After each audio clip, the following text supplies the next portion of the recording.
বাংলাদেশ কংগ্রেস কর্তৃক আয়োজিত আন্তর্জাতিক শ্রমিক দিবস উপলক্ষে আজকে এই বিশাল শ্রমিক সমাবেশ ও র্যালির সূচনা শুরু হতে যাচ্ছে।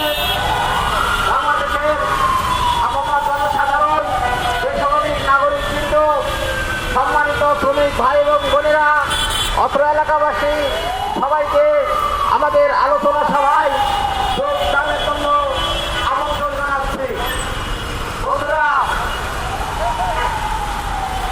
আজ এই বাংলা মোটর মোড়ে বাংলা সুস্থ ধারা রাজনীতি কংগ্রেসের মূলনীতি এই প্রতিবাদকে সামনে রেখে আমরা 1886 সালের 1 মে আমেরিকার শিকাগো শহরে সেই হেমার্কেটের সম্মানিত শ্রমিক ভাই এবং বোনেরা যারা 8 ঘন্টা কর্মঘণ্টার দাবিতে শ্রমিকের নিরাপত্তা মর্যাদা সুরক্ষার দাবিতে আন্দোলন করেছিল, আত্মত্যাগ করেছিল।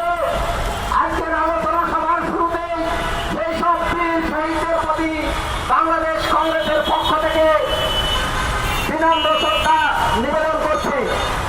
আজকের সভার সম্মানিত সভাপতিত্ব করছেন বাংলাদেশ শ্রমিক কংগ্রেসের সম্মানিত আহ্বায়ক জননেতা জনাব আনোয়ার কে মোর্শেদ।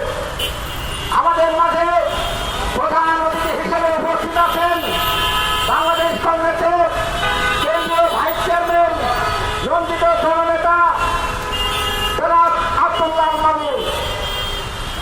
আমাদের মাঝে প্রধান বক্তা হিসাবে উপস্থিত আছেন বাংলাদেশ কংগ্রেসের বিপ্লবী মহাসচিব, বাংলাদেশ সুপ্রিম কোর্টের বিজ্ঞ আইনজীবী জনাব অ্যাডভোকেট ইয়ারুল ইসলাম সহ জাতীয় নেতৃবৃন্দ উপস্থিত আছেন।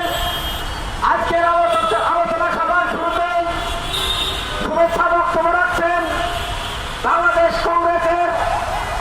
শ্রমিক কংগ্রেসের আহ্বায়ক নন্দিত জননেতা জনাব আনোয়ার কে মোর্শেদ।